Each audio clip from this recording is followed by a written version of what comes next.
नमस्कार दोस्तों, मेरी आज की कहानी का शीर्षक है सोने का अंडा। बहुत समय पहले की बात है। एक गांव में एक व्यक्ति रहता था।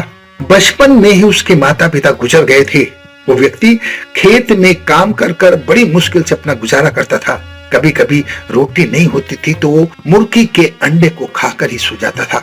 उसके पड़ोस में एक व्यक्ति और रहता था जिसका नाम बासा था, जो बड़ा ईर्ष्यालु व्यक्ति था। पहले व्यक्ति की जिंदगी अच्छे से गुजर रही है, उसे ये रास नहीं आता था। इसलिए एक दिन मौका पाकर उसने उसकी मुर्गी चुरा ली और उस मुर्गी को मारकर खा गया।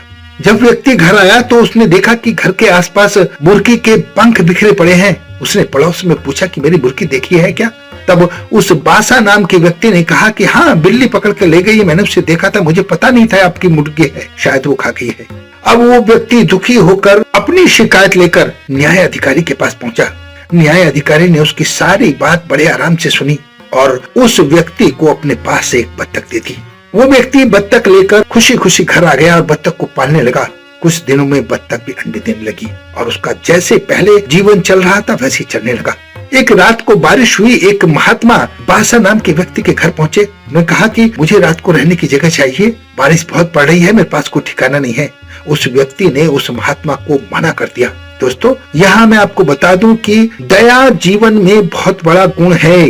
अगर आप दूसरों की मदद करोगे तो ईश्वर आपकी मदद किस रूप में कर जाएगा आपको पता भी नहीं चलेगा।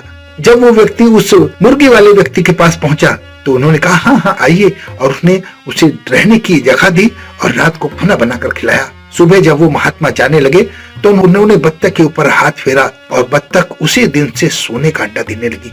इस बात की खबर जब पड़ोस वाले व्यक्ति को पड़ी, उसने न्याय अधिकारी से शिकायत कर दी कि इसने मेरी बत्तख चुरा ली है, जबकि वो बत्तख उस न्याय अधिकारी ने ही उस व्यक्ति को दी थी। तब न्याय अधिकारी ने एक बत्तख लेकर उस बासा नाम के व्यक्ति को दे दी और सोने का अंडा देने वाली मुर्गी उसी व्यक्ति को दे दी जिसकी वो मुर्गी थी। व्यक्ति अपनी सोने के अंडे देने वाली बत्तख को लेकर घर आ गया और बहुत खुश था। दोस्तों, इस कहानी से हमें ये सीख मिलती है कि कभी भी लालच नहीं करना चाहिए। अगर दूसरों को देखकर ईर्ष्या करोगे तो नुकसान आपका ही होने वाला है। इसलिए ईर्ष्या से अच्छा है आप अपने पड़ोस में अच्छे से रहें। एक ऐसा मान सम्मान सबको दे जिसके बदले आपको मान सम्मान मिले।